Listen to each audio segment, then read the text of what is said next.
안녕하세요, 살림킹입니다. 최근 개인정보 유출 사건들이 많아지면서 많은 분들이 불안해하고 계시죠? 오늘은 가족 간 금전거래에서 발생할 수 있는 세금 문제에 대해 다뤄보겠습니다. 이 영상은 여러분이 세금 폭탄을 피하는 방법을 알려드리는 내용입니다. 5월부터는 세무조사가 강화되기 때문에 꼭 끝까지 시청해주세요. 여러분, 세금 폭탄을 피하는 방법은 단순한 절차 하나만으로는 해결되지 않습니다.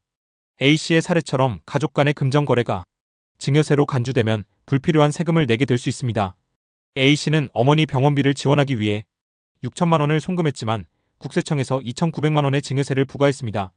단순히 돈을 주고받은 것이 아닌 세금 문제가 발생한 것입니다. 그렇다면 이런 상황을 피하려면 어떻게 해야 할까요?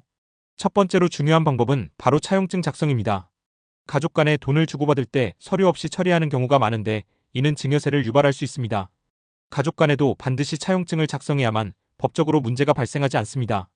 예를 들어 6천만 원을 빌려줬다는 차용증을 작성하고 이자율과 상환 계획을 명확하게 적어야 합니다.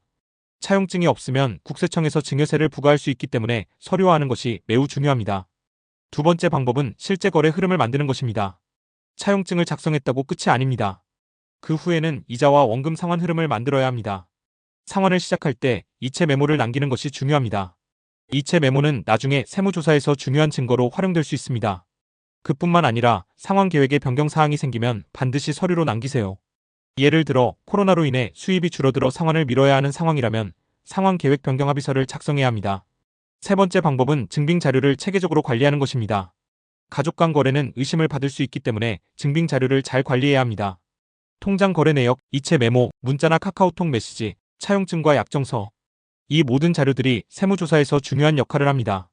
특히 통장 거래 내역이나 이체 메모를 잘 보관해두면 나중에 증여세를 피할 수 있습니다. 그리고 이 모든 자료는 최소 5년 동안 보관하는 것이 좋습니다. 세무조사는 보통 5년 이내의 거래를 조사하기 때문입니다. 5월부터는 현금 인출에 대한 감시가 더욱 강화됩니다. 이제는 하루에 500만 원 이상 현금을 인출하는 것도 특별관리 대상이 됩니다. 특히 스미핑이라는 방식으로 며칠에 걸쳐 반복적으로 현금을 인출하는 패턴이 의심을 받을 수 있습니다. 5월부터는 AI가 이러한 패턴을 더 정확히 추적하고 의심거래로 분류할 가능성이 높습니다. 따라서 현금을 인출할 때는 목적을 명확히 하고 증빙 서류를 준비하는 것이 중요합니다. 이제 여러분이 안전하게 금전거래를 할 수 있는 체크리스트를 알려드리겠습니다. 차용증을 작성하고 금액과 이자율, 상환 계획을 명확히 기록하세요. 이체 메모를 작성하여 송금 목적을 명확히 적으세요. 정기적인 상환 흐름을 만들어 실제 대출처럼 관리하세요. 증빙 서류는 최소 5년 이상 보관하세요. 이 네 가지 방법은 세금 폭탄을 피하는 가장 중요한 방법입니다. 금전 거래를 할 때는 꼼꼼하게 서류를 준비하고 이체 메모와 증빙 서류를 확실하게 보관하세요. 오늘 영상이 도움이 되셨다면 좋아요와 구독을 꼭 눌러주세요. 오늘의 내용이 조금 복잡하게 느껴지셨을 수도 있습니다. 하지만 가족 간 금전 거래에서 발생할 수 있는 세금 문제를 미리 준비하는 것이 가장 중요합니다. 세금 폭탄을 피하기 위해서는 증거가 가장 중요한 요소입니다. 좋아요와 구독 그리고 알림 설정도 부탁드립니다. 이 영상이 여러분과 여러분의 가족을 지키는 데 도움이 되었기를 바랍니다. 감사합니다.